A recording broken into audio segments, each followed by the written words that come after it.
Welcome to Markets Now. I'm Michelle Rook with Rich Nelson of Allendale, and we had pretty much a higher day in both corn and livestock futures trade, with the exception of the hog market.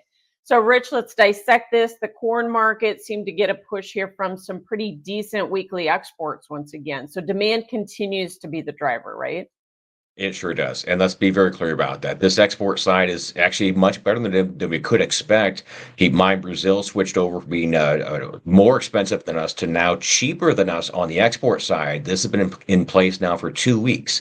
Despite that, we're still getting some sales. Today's numbers, second best in history for this specific week on the corn side. So very good news there, along with Brazil's CONAB still holding out the lowest estimates of the corn production group.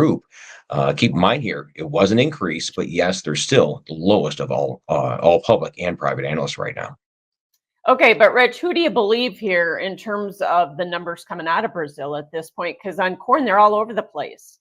They sure are. So the estimate range right now goes anywhere from 122 million tons, which is CONAB, all the way up to I've got the high end at 135.7. So a large amount of disagreement. And as we're still planting this large second crop, I think these large disagreements are still going to remain in place. Questions not just about acreage, but certainly for yield, and yield especially for that first corn crop, which did have a little dryness for the first portion of its season here.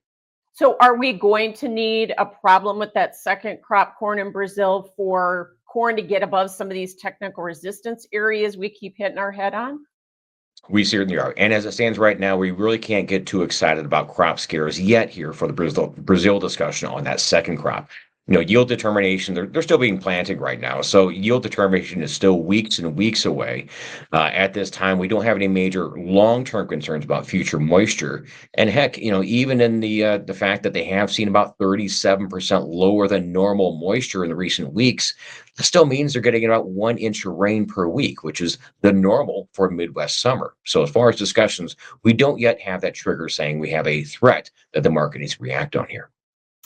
Soybeans ending a little higher on Thursday, able to brush off those really poor weekly export sales. So was the market kind of turning towards these South American production estimates and getting a push from that?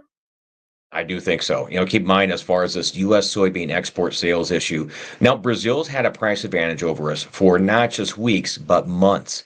And one little point of concern, 5 of the past 6 weeks of U.S. soybean sales have been quite poor and missing the goal needed to meet USDA's current whole year estimate. So that's one problem for us on soybeans, which we can't ignore. One little lifeline today was our discussions about this simple fact that a light amount of concern was recognized for these South American crops. As it stands now, this latest estimate out of Argentina from the Rosario Grains Exchange, they are now the lowest of the group of private and public analysts. So more or less a mild offset right now here. Yeah, but we've talked about how Brazil is going to make up for maybe Argentina's losses. Now you've got CONAB at 166, you've got USDA at 169 million metric tons on Brazil, but those are still record numbers, aren't they? You're certainly right. And keep in mind here, last year's crop out of Brazil, 153. So you add Brazil and Argentina, we're still going to look at a record new crop supply waiting for us on the competition end. And at this point in time, still a little bit concerned about where to put that new crop supply. So as far as that discussion point, it's still a looming issue as far as waiting for us when we get our final export sales numbers in hand here. So, with that crop in mind and harvest pressure probably imminent here fairly soon out of South America, are soybeans fairly priced or not?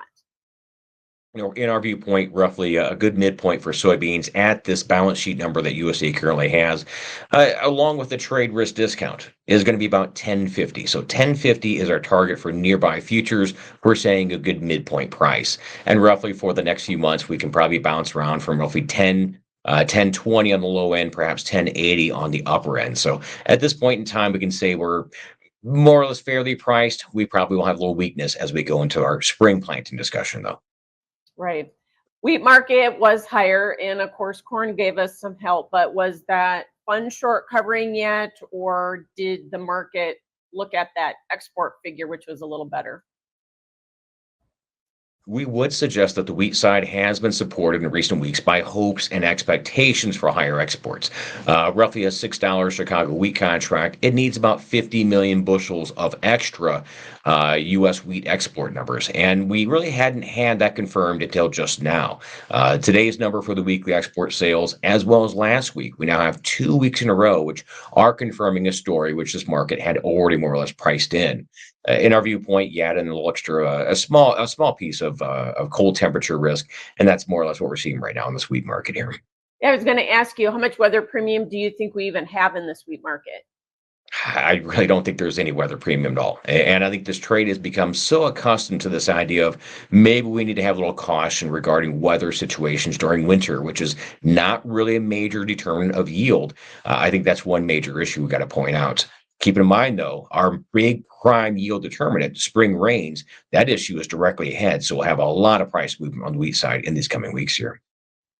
So let's talk about the tariff war that we have going on with China right now and reciprocal tariffs, which are supposed to be announced.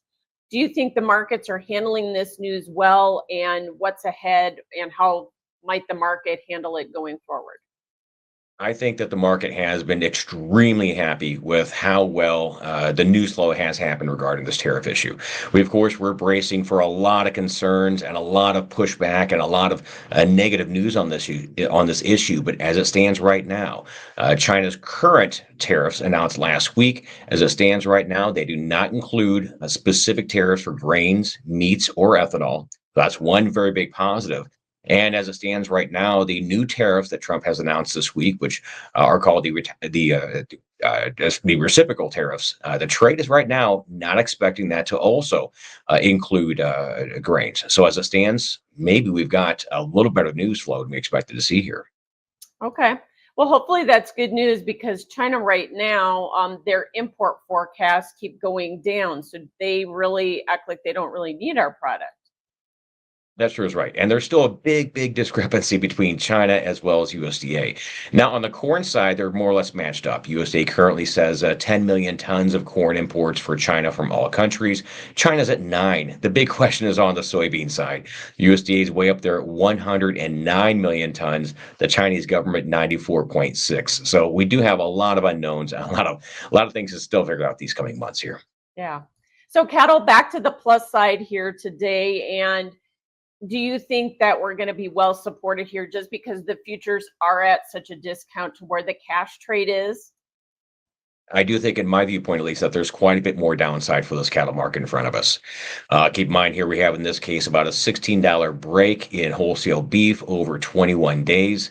Yes, futures are at a discount to current cash, but we're still taking out hot air, which was added back in during the Mexico border closure, as well as those prior concerns about tariffs possibly limiting Canadian cattle going into the U.S. So I would suggest there's still a bit more to go.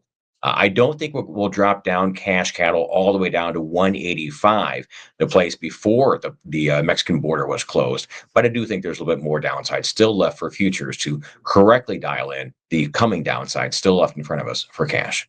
Okay. And funds still are very long in this market, right? They certainly are. And that still is in place as it stands right now. So this is one factor that a lot of us will be watching closely in these coming weeks. Do funds have heavy liquidation, or will they try to hold on to this very heavy position that they had here in prior weeks? So the bump that we saw in cattle today, Rich, was that just technical in nature, or was the market, I guess, impressed with these little bit better cash bids? I think that's a question for us right now about the cash bid discussion. Yesterday we had some discussions on the southern cash basis of a $3 break for cash cattle. Right now we're kind of arguing about the Nebraska bids. One thing which we can point out for today's discussion is that lower bid range for both live and dress was moved up versus yesterday. Now we're still looking at lower cash cattle trade for the week. It still will be down. The question is how much down right now is what the market's looking at. So I would suggest futures we're looking at that as well as a light amount of profit taking here. Yeah. And speaking of profit taking, is that what we saw in the hog market? Because we just hit new contract highs yesterday. Did we run up into some chart resistance or? I think that's a good question here for us. So we put new contract highs with a large gap left open as well. A very high confidence based day, which closed near the day's highs. So cash hogs and cash pork, we're looking at gains of 24 to 28 days straight. Very good news there. The question for us right now, as a lot of us are going to question, is exactly how high do they need to be? Cash hogs are right now 18% over last year. Some are arguing maybe we have a PERS based production hit, but we don't have that really confirmed just yet. So we have an extremely large price reaction for what is really so far a very mild production hit. So we'll see how long we can last up to these levels, which were prior contract highs. Although, don't you think the slaughter numbers are still kind of running under what USDA had projected? They are right now, but if you look at about a 6-week average for hog slaughter, it's only minimally below last year, roughly about 1% below last year. USDA's view for this first quarter, where we should be right now, they have pork production up 0.6%. So yes, we do have some smaller numbers than expected, but a 1 or a 2% increase or 1 or 2% change does not mean an 18% rally. So I'm not saying this hog market has to go down immediately, but it is overloaded a bit here on the upside. Okay, thanks so much. Rich Nelson with Allendale. That is Markets Now.